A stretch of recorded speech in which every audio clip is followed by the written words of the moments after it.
নমস্কার, দ্য রিপোর্টে স্বাগত। প্রযুক্তিগত দিক থেকে আরো এক ধাপ এগোলো লোকাল ট্রেন। মেট্রোর ধাঁচে শিয়ালদহ ডিভিশনে চলে এলো এসি রেক। গরমের দিনে আর কষ্ট করে যাতায়াত করতে হবে না যাত্রীদের। রেল সূত্রে খবর, নতুন এসি ইএমইউ ট্রেনটি যাত্রী নিয়ে ছুটবে শিয়ালদহ রানাঘাট রুটে। আপাতত 12 কোচের 2টি রেক দেওয়া হবে। মেট্রোর মতো ট্রেনটি স্টেশনগুলিতে পৌঁছানোর পরে খোলা হবে দরজা। প্ল্যাটফর্ম থেকে ট্রেন ছাড়লে ফের বন্ধ হয়ে যাবে দরজাগুলি। শিয়ালদহ থেকে 10 কিলোমিটার পর্যন্ত যাওয়ার জন্য এসি ট্রেনের ভাড়া দিতে হবে মাত্র 29 টাকা এবং 11 কিলোমিটার থেকে 15 কিলোমিটার দূরত্বের জন্য লাগবে 37 টাকা।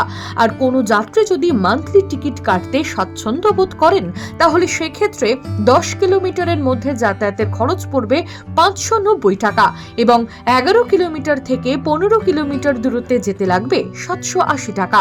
এই ট্রেনগুলিতে 1116 জন যাত্রীর বসার ব্যবস্থা রয়েছে। এমনকি ইতিমধ্যেই গোটা বিষয় নিয়ে নিজেদের মধ্যে আলোচনা সেরে ফেলেছেন রেলের উচ্চ পদস্থ আধিকারিকেরা। বলা যেতেই পারে মুম্বাই চেন্নাইয়ের পর আর কিছুদিনের মধ্যেই পূর্ব রেলের শিয়ালদহ ডিভিশনে ছুটবে এসি লোকাল। জয় হিন্দ।